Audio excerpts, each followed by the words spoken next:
산타클라라 연합감리교회에 속해 참여하시는 여러분들에게 하나님의 은총이 충만하기를 기원합니다. 지난해에 이어서 올해도 존 웨슬리 목사님의 설교를 현대적으로 재해석한 것에 기초하여서 우리가 속회의 나눔을 함께 하게 됩니다. 올해는 특별히 성화의 길을 중점적으로 다루게 됩니다. 우리가 어떻게 성화의 길을 가면서 건강한 신앙생활을 할 수 있는지 다방면으로 우리들이 생각하면서 말씀을 나누게 됩니다. 성화의 길은 혼자 가는 것이 아닙니다. 함께 갈 때 더 잘 갈 수 있습니다. 함께 갈 때 더 확실하고 더 안전하게 갈 수 있습니다. 2020년 속회 공과를 통해서 여러분들에게 하나님의 은총이 충만하기를 바라고, 또 성화의 길을 감으로써 하나님께로 매일매일 더욱 가까이 가는 여러분들 되시기를 주님의 이름으로 축복합니다.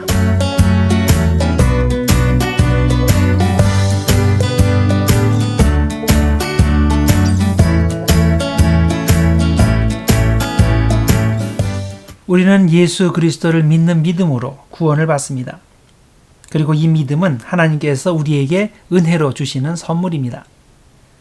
그러면 하나님께서 믿음을 주실 때까지 우리는 아무것도 하지 말고 그냥 기다리면 된다는 말일까요? 그렇지 않습니다. 우리는 하나님의 은혜를 기다림과 동시에 믿음을 얻기 위한 길을 걸어야 됩니다. 예수님은 믿음을 얻는 방법을 가르쳐 주셨는데 그것이 은총의 수단, means of grace입니다. 오늘 읽으신 본문 말라기 3장 7절에 보면 우리가 어떻게 하나님의 은총을 받을 수 있는지 그 방법을 소개하고 있습니다. 규례라는 표현이 중심입니다. 만군의 여호와가 이르노라. 너희 조상들의 날로부터 너희가 나의 규례를 떠나 지키지 아니하였도다. 그런즉 내게로 돌아오라. 그리하면 나도 너희에게로 돌아가리라 하였더니. 이 구절에 규례라는 표현이 나오는데 하나님이 정해주신 은총의 수단을 뜻합니다. 하나님께서 우리를 만나주시고 우리가 하나님의 은총을 받는 그 일상적인 외형적인 수단들을 의미합니다. 하나님은 말라기서 말씀을 통해서 이스라엘 백성들을 책망하고 계십니다.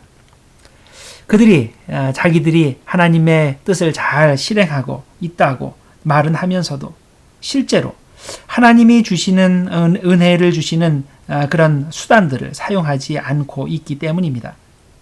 그래서 너희들 다시 이 은총의 수단들을 통해서 나에게로 돌아오라. 그러면 나도 너희에게로 돌아가서 너에게 복 주겠다라고 하나님께서 말씀하십니다.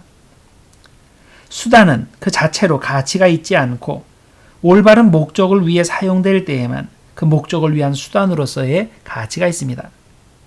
믿음이 빠진 기도, 알맹이가 빠진 예배, 긍휼이 빠진 자선, 이런 것들은 아무리 우리가 열심히 해도 그곳에 하나님의 능력이 나타나질 않습니다. 목적을 상실한 수단이기 때문입니다. 만일 우리가 수단을 목적과 상관없이 사용한다면 그것은 무의미한 것이 됩니다. 목적과 상관없는 은총의 수단은 하나님을 믿는 믿음을 절대 증가시키지 못합니다. 그러나 우리가 그 수단을 올바른 목적, 즉 하나님을 알고 하나님의 은혜를 체험하는 목적을 가지고 사용하면 우리의 믿음이 성장합니다. 하나님께서 우리에게 주신 은총의 수단들이 구체적으로 어떤 것들이 있을까요? 현재 우리가 하나님을 만나기 위해 사용하는 수단들을 생각하시면 됩니다. 우리는 말씀을 통해서 하나님을 만납니다. 찬양을 통해서, 기도를 통해서 하나님을 만납니다. 또 성도의 교제를 통해서, 자선 활동을 통해서, 성만찬과 세례식 같은 성례전을 통해서 우리가 하나님을 만납니다. 올바른 목적으로 위와 같은 수단들을 사용하면 반드시 하나님께서 우리를 만나주시고 은혜를 주십니다. 모든 은총의 수단들에는 우리를 향한 하나님의 엄청난 배려가 담겨 있습니다. 하나님은 우리의 수준을 훨씬 뛰어넘는 수단으로, 아니면 아무 수단을 거치지 않고 직접적으로 자신의 일을 할 수 있는 분입니다. 그런데 그렇게 하면 우리와 하나님 사이의 수준 차이를 극복할 수 없게 되고 결국 우리가 하나님을 만날 수 없게 됩니다. 그래서 하나님은 우리를 위해서 우리가 감당할 만한 수단들을 특별히 마련해 주신 것입니다. 우선 성경은 인간의 언어로 되어 있습니다. 하나님의 언어가 아닙니다. 만일 하나님의 언어로 성경이 기록되었다면 아무도 성경을 통해 은혜 받을 수 없을 것입니다. 왜냐하면 어떤 인간도 하나님의 언어를 이해하고 또 깨달을 수 없기 때문입니다. 그래서 하나님은 우리를 위해서 수준을 낮추어서 인간의 언어로 당신의 뜻을 알려주셨습니다. 시편 119편 105절에 보면 말씀이 은총의 수단임을 말해줍니다. 주의 말씀은 내 발의 등이요 내 길의 빛이니이다.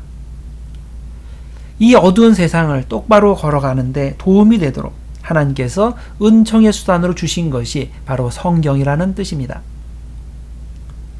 누가복음 11장 9절과 10절에 보면 대표적 은총의 수단으로서 또 기도를 설명합니다. 구하라 그러면 너희에게 주실 것이요 찾으라 그러면 찾아낼 것이요 문을 두드리라 그러면 너희에게 열릴 것이니 구하는 이마다 받을 것이요 찾는 이는 찾아낼 것이요 두드리는 이에게는 열릴 것이니라. 우리가 이렇게 열심히 찾고 두드리면 반드시 하나님께서 은총을 주신다는 것입니다. 아직 믿음이 확실하지 않아서 의심이 있더라도 우리가 열심히 찾고 두드리고 구하면 성령의 은총을 얻게 될 것입니다. 주님의 성찬도 같은 맥락에서 이해할 수 있습니다. 예수님은 십자가 지시기 전 제자들과 함께 마지막 성찬하셨습니다. 떡을 떼어주시면서 이것은 내 몸이다 라고 말씀하시고 포도주 잔을 주시면서 이것은 내 피다 라고 말씀하셨습니다. 그리고 앞으로 모일 때마다 이것을 반복해서 기념하라 라고 하셨습니다. 성찬 예식을 통해 주님의 십자가를 기억할 때 특별한 은총을 주시겠다는 약속의 말씀인 겁니다. 사도행전 2장에 보면 주님께서 주신 은총의 수단이 어떤 것들인지를 잘 요약해 줍니다. 오순절 때 예수님의 제자들이 마가의 다락방에 모여서 열심히 기도하고 있었습니다. 그때 기도하던 그들에게 성령이 임하고 그들이 모두 방언을 말하기 시작했습니다. 그중 베드로가 밖으로 나와서 대표적으로 설교하는데 설교를 마치자 수많은 사람들이 회개하고 회개의 표시로 세례를 받았습니다. 그리고 그렇게 세례받은 사람들이 사도의 가르침을 받아서 서로 교제하고 떡을 떼면서 이것은 성찬식을 했다는 의미이고요. 그리고 오로지 기도하기를 힘썼다라고 되어 있습니다. 그리고 이에 더 나아가 사람들이 물건을 서로 통용하고 재산과 소유를 팔아 그 돈으로 각 사람의 필요를 나누어 주었습니다. 성도의 교제를 했다는 말입니다. 그리고 날마다 마음을 같이하여 성전에 모이기를 힘쓰고 집에서는 즉 가정교회로 모여서는 떡을 떼며 기쁨과 순전한 마음으로 음식을 먹고 하나님을 찬양했다라고 되어 있습니다. 여기에 보면 주님께서 우리에게 허락하신 은총의 수단들이 나옵니다. 설교, 예배, 찬양, 세례, 성찬식, 성도의 교제, 구제, 친교 등등. 초대교회 성도들은 성령 강림으로 교회가 탄생하고 나서 곧바로 이런 은총의 수단들에 열심히 참여했는데 똑같은 것들이 현재 우리에게 그대로 전해지고 있습니다. 초대교회 때 사용되었던 은총의 수단들이 지금도 그대로 사용되고 있는데 그 이유가 뭘까요? 그 이유는 그 수단들이 성경에 나와 있기 때문이기도 하지만 그것을 통해 신자들이 정말 하나님의 은총을 경험했기 때문입니다. 오랜 역사가 그 효용을 증명해 줬다는 말입니다. 그래서 우리는 기회가 주어질 때마다 하나님이 주신 은총의 수단에 열심히 참여해야 됩니다. 오늘은 내 기분이 아니니까 그냥 참여하지 않고 스킵할 거야. 아니면 이 방법으로는 하나님을 만나기 싫어. 저 방법으로 하나님께서 나에게 은총 주실 때 나는 받을 거야. 자, 이런 식으로 생각하면 안 됩니다. 왜냐하면 은혜 주시는 때나 장소나 방법은 하나님께서 결정하시는 거지 내가 결정하는 사항이 아니기 때문입니다. 은혜 주시는 때와 장소와 방법은 하나님께서 결정하십니다. 우리는 기회가 주어지는 대로 바로 오늘 이 장소, 이 시간에 하나님의 은혜를 받아야 한다고 생각하고 가능한 한 모든 은총의 수단에 적극적으로 참여해야 됩니다. 믿음으로 은총의 수단에 참여해서 하늘의 놀라운 능력을 얻는 우리 모두가 되기를 주님의 이름으로 축복합니다.